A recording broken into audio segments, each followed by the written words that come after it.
উফ, ব্যথা পাচ্ছি, হাত ছাড়ো। উফ, আর পারবো না কন্ট্রোল করতে। তাড়াতাড়ি শো, আমার অনেক ইচ্ছে করছে করতে। প্লিজ দেখো, আমার পিরিয়ড হচ্ছে, এমনটা করো না।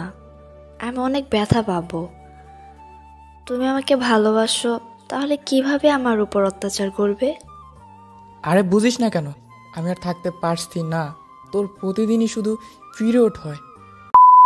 পিরিয়ড সেক্স শুনতে খারাপ লাগলেও গল্পটি শিক্ষামূলক একটি গল্প। আজকের গল্পটি সম্পূর্ণ না দেখে কেউ বাজে মন্তব্য করবেন না। রোহানের আজ বিয়ে, দীর্ঘ 5 বছর সম্পর্কের পরিণতি আজ বিয়ে। বিয়েটা ফ্যামিলি থেকেই হচ্ছে, খুশি হওয়ার কিচ্ছু নেই। সালাই আকাম করে ধরা খাইছে।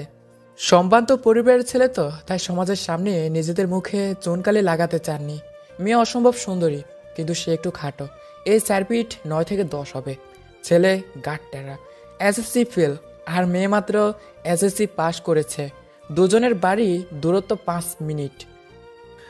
যাই হোক, আজকে তাদের বাসর রাত। মিতু মাথায় গোমটা টেনেই খাটে বসে আছে। রোহান ঘরে ঢুকলো। মিতু একটু লজ্জা পাচ্ছে। পরশুদিন যখন তোমার ঘরে গেলাম তখন তো তুমি লজ্জা পাওনি, এখন কেন পাচ্ছ? মিতুর সঙ্গে সঙ্গে গোমটা 2 হাত দিয়ে ফেলে দিয়ে বলল, আমি কোথায় লজ্জা পাচ্ছি? বাসার রাতে সব মেয়েরাই লজ্জা পায়, তাই আমি লজ্জা পাওয়ার নাটক করছি। হয়েছে হয়েছে, আমার গায়ে প্রচণ্ড ব্যথা করছে, একটু টিপে দাও। ইস, আমাকে কি তুমি তোমার গা টেপানোর জন্য বিয়ে করছো? যাও এখান থেকে। বলেই দিল ধাক্কা। রোহান খাটের নিচে পড়ে গেছে। রোহান উঠে দাঁড়ালো। তবে রে বলে খাটে উঠে মিথুর ওপর থেকে 2 হাত খাটের সাথে চেপে ধরল। আজ টি-20 ম্যাচে শুধু চক্কা মারবো। উফ, ব্যথা পাচ্ছি, হাত ছাড়ো। রোহান হাতের উপর থেকে চাপ সরিয়ে কিস করতে লাগলো মিতুকে। একে একে রোহান মিতুর কাপড় খুলতে লাগলো। তারপর টি-20। রোহান মিতুকে অনেক বেশি ভালোবাসে। মিতু গোসল করার পর মিতু কাপড়গুলো রোহান ধুয়ে দেয়, মিতুকে নিজ হাতে সাজিয়ে দেয়। আজ বউ ভাত। মিতুর পরিবারের আত্মীয় স্বজনরা এলো। মিতু সকলের সাথে খেলো, সকলের জন্য পান সুপারি দিল। রোহানও সকলের খাতির যত্নে কোনো কমতি রাখলো না। যদিও মিতুর ফ্যামিলি গরিব হওয়ায় রোহানের মা সকলকে 2-1টা কড়া কথা শুনিয়ে অপমান করে। রোহান তার জন্য সকলের কাছে ক্ষমা চেয়ে নেয়। মিতুর শাশুড়ি প্রতিনিয়ত মিতুকে বলে, একটা রাস্তার মেয়েকে আমার ছেলে বউ করে এনেছে, এমনকি খাটো, কত স্বপ্ন সব ভেঙে দিল রে। মনে তো হয় বাবা মা চাকরানির কাজ করে। মা বাবাকে নিয়ে খারাপ কথা বলায় মিতু আর চুপ থাকতে পারে না, কথার পিঠে কথা বলে। তখনই মিতুর শাশুড়ি মিতুর চুলের মুঠি ধরেই মারে। এই নিয়ে তো কতবার রোহান মিতুকে নিয়ে আলাদা হয়ে যেতে চেয়েছে। মিতু রোহানকে অনেক বুঝিয়েছে, রোহান তাদের একমাত্র ছেলে। রোহান আলাদা হলে তারা খুব কষ্ট পাবে। রোহানের কখনো মিতুর গায়ে একটা চড়ও মারেনি। মিতুর ওপর রাগ হলে ঘরের জিনিসপত্র ভাঙে। মিতুর বিয়ের পর প্রথম পিরিয়ড, পুরো 7 দিন। রোহান নিজেকে 1 দিন কন্ট্রোল করে, 2 দিন কন্ট্রোল করে, 3 দিনে আর পারে না। উফ, আর পারবো না কন্ট্রোল করতে। তাড়াতাড়ি শো, আমার অনেক ইচ্ছে করছে করতে। প্লিজ দেখো, আমার পিরিয়ড হচ্ছে, এমনটা করো না। আমি অনেক ব্যথা পাবো। তুমি আমাকে ভালোবাসো, তাহলে কিভাবে আমার উপর অত্যাচার করবে? আরে বুঝিস না কেন, আমি আর থাকতে পারছি না। তোর প্রতিদিনই শুধু পিরিয়ড হয়। মিতু অনেক না করে, মিতুর অনেক ব্যথা লাগে, কিন্তু রোহান শোনে না। মিতু বাধা দিলে এক প্রকার জোর জবরদস্তি নিজের বউকে রেপ করে। রোহান এমনটা প্রতি মাসে করে, কিন্তু সে মিতুকে অনেক ভালোবাসে। নিজের ভেতরের রাক্ষসটা থামার পর সে আফসোস করে, মিতুর কাছে ক্ষমা চায়, মিতুর জন্য কান্না করে, ব্যথার ওষুধ খাওয়ায়, কোনো কাজ করতে দেয় না, এমনকি রান্নার সময়ও হেল্প করে। ওই মাইয়া আমার পোলাডারে কালা জাদু করছে। আমার পোলা বউ ছাড়া কিছুই ভাবতে পারে না। এভাবে চলে গেল কয়েক মাস। মিতুর পিরিয়ড শুরু হয়েছে, 10 দিন হয়ে গেছে, এখনও সারেনি, যেখানে কিনা 7 দিনে সেরে যায়। আর রোহানও মিতুর সাথে জোর জবরদস্তি সেক্স করে পিরিয়ডের সময়। 15 দিন হয়ে গেছে, এখনও সারেনি। 20 দিন হওয়ার পর রোহান মিতুকে ডাক্তারের কাছে নিয়ে গেল।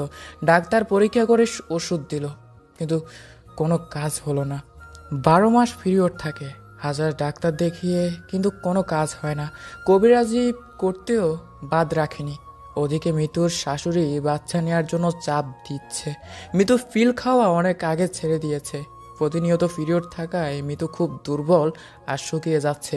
পিরিয়ডের সময় নামাজ পড়া যায় না, কিন্তু এক হুজুর মিতুকে বলল, সেফটি নিয়ে নামাজ পড়বে, এটা একটা রোগ, তাই আল্লাহ নামাজ কবুল করবেন। একটা কথা মনে রেখো, নামাজ তোমার সকল সমস্যার সমাধান। প্রতিনিয়ত কবিরা গুনাহ করার ফলে আল্লাহর গজব নাজিল হয়েছে রোহান আর মিতুর উপর।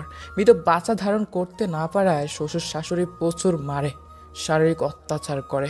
রোহান ছাড়া মিতুর কেয়ার করার কেউ নেই। ওদিকে বৌমার এই অবস্থা দেখে তাকে বিদায় করতে চায় শাশুড়ি। এখনই আমার ঘর থেকে বের হ। এতদিন হয়ে গেল, এখনো একটা নাতি নাতনির মুখ দেখাতে পারলি না। এবার কেন আরো বেশি অত্যাচার করতে থাকে। বয় মিতু বাপের বাড়ি চলে গেলেও তাদের কষ্টের সংসার সে থাকতে পারে না, আবার ফিরে আসে। আল্লাহর রছিলায় টানা 10 বছর এমনি চলতে থাকার পর একজন MBBS ডক্টরের মাধ্যমে ঠিক হলো রোগ। আমি যে যে ওষুধগুলো লিখে দিচ্ছি সেগুলো প্রয়োগ করবেন, ঠিক মতন খাবেন, দেখবেন ভালো হয়ে যাবেন। আর হ্যাঁ, নামাজ পড়ে আল্লাহর কাছে বেশি বেশি করে দোয়া চাইবেন। আল্লাহ চাইলে সব কিছুই পারে দিতে। কিন্তু মিতু অনেক শুকিয়ে যাওয়ায় 2 বছর পর বাচ্চা নেওয়ার পরামর্শ দিলেন ডক্টর। রোহানও আর পিরিয়ডের সময় সেক্স করে না। ডক্টরের কথা মতো বাচ্চা নিলেও মিতুর প্রথম বাচ্চা প্রসব করলো প্রতিবন্ধী। আল্লাহ, কেন এমন করছো যে এত কষ্টের ফলে একটা ছেলে দিলে তাও প্রতিবন্ধী? কেন কেন? প্লিজ আল্লাহ, এবার তো আমার পাপের শাস্তি আমাকে মেরে নাও। কেন আমাকে, আমার বউকে, আমার ফ্যামিলিকে এইভাবে শাস্তি দিচ্ছ? আল্লাহ, তোমার কাছে হাত জোর করে ক্ষমা চাইছি, তুমি ক্ষমা করে দাও। আর কখনো এমন ভুল করব না। আল্লাহ, ও গো আল্লাহ, ক্ষমা করে দাও, মাফ করে দাও, ক্ষমা করে দাও, মাফ করে দাও। পরবর্তীতে আরো একটা বাচ্চা হয়। এটি যেমন সুন্দর তেমনি বুদ্ধিমান। আসলে আল্লাহ চাইলে সবই পারে। সবার উদ্দেশ্যে একটি কথা, স্বয়ং আল্লাহ যেটাকে মানা করেছে সেটি কখনো করবেন না। এবার যদি কেউ গালি দিতে চান তো দিতে পারেন। মরিচ গাছে মরিচ ফুল, আমার লেখায় অনেক ভুল। প্লিজ ভুলগুলো শুধরে একটু কষ্ট করে ফুরে নেবেন। ভুল ত্রুটি ক্ষমার দৃষ্টিতে দেখবেন।